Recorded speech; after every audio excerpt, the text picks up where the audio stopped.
Aujourd'hui les amis, je viens apporter un message de paix.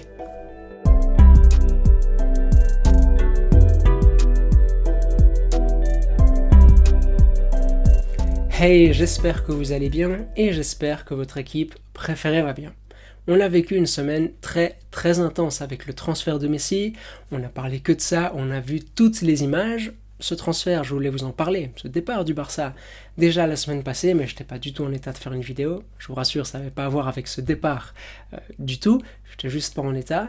Et cette semaine, il s'est vu tellement de choses, il y a eu un événement qui m'a donné envie de vous parler un peu différemment d'habitude, sans script, j'ai rien préparé pour la première fois de l'histoire de la chaîne, juste, ça va sortir un peu comme ça, du cœur je crois. Cet événement déclencheur, c'est Omar Da Fonseca qui a été au centre d'une polémique parce qu'à la fin de la conférence de presse de présentation, il s'est mis à chanter dans la salle de presse Messi.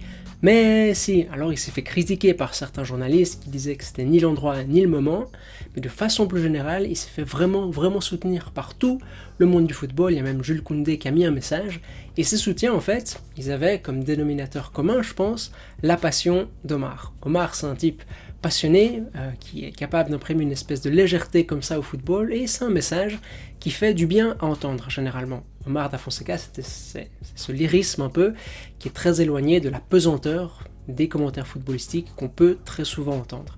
Et aujourd'hui, j'avais envie de vous parler de ça, de cette pesanteur du football, de ce côté si sérieux du football. Et on va commencer par un état des lieux, une radiographie de notre football. Si on examine un peu comme ça le football, on se rend compte d'une chose, il y a des gens très sérieux, parce que très puissants, qui l'ont investi. Alors le fait qu'il y ait des millionnaires, des gens riches à l'échelle locale qui investissent dans les clubs, ça c'est pas du tout nouveau, on a ça depuis 40-50 ans. Le fait qu'on parle des sommes d'argent massives injectées dans le football, c'est pas nouveau non plus, parce que ces critiques-là, comme quoi le monde du football aurait perdu la tête, on les entend depuis les années 30 à peu près, ça c'est pas nouveau, mais ce qui est nouveau, c'est l'introduction des capitaux étrangers dans le football, des hommes très riches qui viennent de l'étranger, qui rachètent des clubs un peu partout dans le monde, des États qui rachètent des clubs avec des fins géopolitiques derrière, ils viennent pas pour l'amour du football, des fonds d'investissement qui rachètent des clubs ou qui ont des parts dans des clubs, dans des compétitions, la grande finance comme on dit, et ça donne un côté comme ça assez sérieux au football. On peut pas dire que on soit innocent envers ces questions. On sait que ça existe et on sait que c'est pas forcément très beau à voir. On a du coup aussi un phénomène qui est très étrange pour moi, mais c'est les supporters qui défendent leurs riches propriétaires étrangers, leurs milliardaires. Chacun défend un peu son milliardaire. C'est pas comme si les supporters, on avait vraiment des choses en commun à voir avec eux, hein. On n'est pas du tout sur un pied d'égalité, mais chacun défend un peu son église comme ça.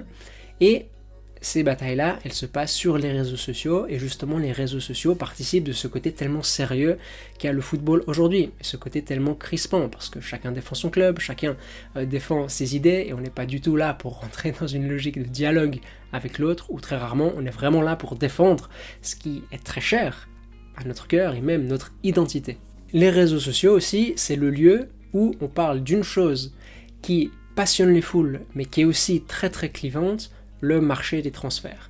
C'est là qu'on recueille les informations, mais c'est là aussi qu'on juge de la crédibilité des journalistes. C'est là aussi où les médias vont pouvoir faire le plus de clics, parce que c'est pas une légende de dire que le mercato c'est ce qui fait vendre. Je peux vous confirmer, pour avoir parlé avec pas mal de monde, que c'est vraiment le cas, et même sur ma chaîne, je sais très bien ce que je dois faire, entre guillemets, si je voulais faire plus de vues. Et il y a de véritables enjeux qui peuvent paraître immenses aux yeux des fans qui tournent autour du mercato. On voit des communautés de fans qui se détestent, qui s'insultent. Vous pouvez penser par exemple aux supporters de City et les supporters du Villa qui ont passé tout l'été à se taper dessus virtuellement au sujet de Jack Grealish. Les fans du Barça et du PSG, ça a été le cas à chaque saga du transfert de Neymar. Les transferts, c'est une chose qui est très crispante pour tout le monde, journalistes, supporters, médias et même les joueurs aussi qui peuvent être soumis à la vindicte populaire sur les réseaux sociaux. Et d'une façon générale, les joueurs, ils le disent, ils souffrent beaucoup de ce qui se dit sur les réseaux sociaux. Du coup, on a un nouveau paramètre qui rentre en compte, c'est nous les fans qui participons aussi de cette crispation généralisée. Conséquence, il y a tout le monde qui a un peu tendance à se blinder, à se replier sur soi-même. Je connais pas mal de créateurs de contenu qui ont limité sur Twitter par exemple les personnes qui peuvent leur répondre, qui masquent énormément. Moi, j'ai pas été là au début de Twitter, mais il y a pas mal de monde qui disait que l'ambiance elle était beaucoup plus détendue. Et c'est vrai que vous recevez parfois des commentaires qui sont complètement pas appropriés en fait, qui sont hyper violents, alors qu'à la base on parle juste de football et ça fait plaisir à personne, je vous le confirme comme ça, par expérience. Clairement, des fois c'est complètement disproportionné. Et les joueurs, d'une façon générale, ils ont aussi tendance à se barricader. L'accès aux joueurs, il est très difficile aujourd'hui. Les joueurs sont complètement inatteignables. On n'a même plus l'impression on n'a pas du tout l'impression même que ce sont des égos. Ils sont bien au-dessous de nous, très loin. Ils vivent loin de nous.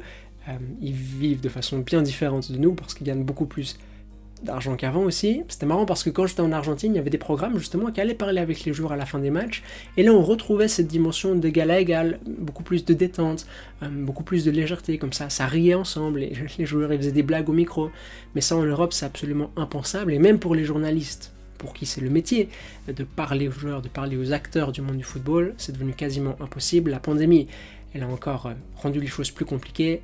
Avoir accès aux joueurs, vous devez passer par 12 000 intermédiaires, les clubs sont jamais d'accord, si vous êtes, je sais pas, un média sur YouTube, on veut pas vous donner des interviews, bref, franchement, on n'a plus vraiment l'impression que le football c'est quelque chose de ludique comme ça, c'est une grande entreprise avec beaucoup, et c'est le mot qui va revenir au sujet de cette vidéo, beaucoup de crispation et beaucoup de sérieux à tous les étages. Mais est-ce que ça devrait vraiment être comme ça ? Alors forcément, il y a plein de choses qui sont absolument irréversibles. Les joueurs vont pas devenir plus accessibles, les grands capitaux vont pas se retirer du football, il n'y aura pas davantage de bienveillance sur les réseaux sociaux d'ici à un moment, je pense. Mais, en tant que supporter, pour moi, il y a une question qu'on doit se poser, et c'est ce que j'aimerais faire passer au travers de cette vidéo, c'est est-ce qu'on aime encore le football ? Est-ce qu'il y a quelqu'un qui aime encore le football parmi toutes ces personnes-là? Est-ce qu'on a encore la passion pour le football? Ce qui nous anime vraiment, c'est le football, c'est le jeu, c'est voir notre équipe jouer, c'est les gestes techniques, c'est prendre d'un joueur, c'est attendre toute la semaine que notre équipe joue, c'est profiter vraiment de ces instants de pause que le football nous apporte dans une journée difficile, dans une semaine difficile, cet exutoire, cet échappatoire. Est-ce que nous, on aime ça? Et est-ce qu'on est prêt à accorder à ça la plus grande valeur?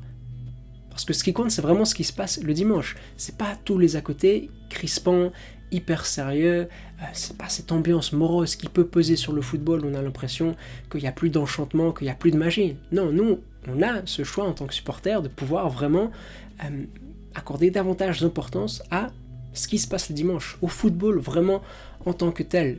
On n'est pas obligé de se laisser avoir par les débats stériles, par les affrontements, par les personnes qui recherchent du buzz, par les fake news, etc. etc. On n'est pas obligé. Et il y a une chose que j'ai beaucoup aimé cette semaine, c'est voir Léo Messi, qui après avoir fait toutes ces rondes d'interviews lors de sa présentation avec le PSG, il confie à un streamer espagnol, là j'ai juste envie de jouer, et ensuite vous le voyez à l'entraînement, il était heureux.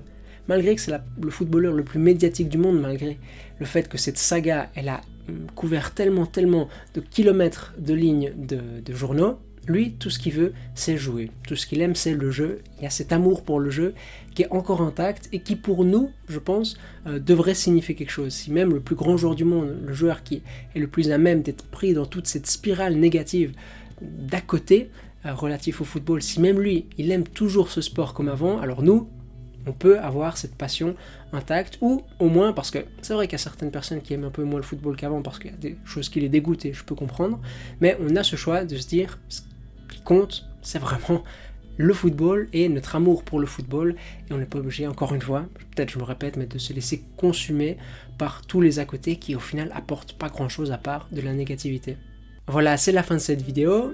Je suis parfaitement conscient que parfois c'est pas forcément les bons mots utilisés, que ça peut manquer un peu de structure, que le raisonnement est encore perfectible, mais c'est pas très grave, c'est pas trop ce qui m'importe aujourd'hui. Moi, ce qui m'importait, c'est surtout de faire passer ce message qui, je pense, peut servir à beaucoup de personnes, parce que moi, ce travail, j'ai un peu dû le faire au cours de la dernière année, où il y a tellement de choses qui me posaient au sujet du football, trop de matchs, pas forcément beaucoup de positifs autour du football, et juste de remettre un peu le regard sur ce qui compte vraiment, ça m'a pas mal aidé.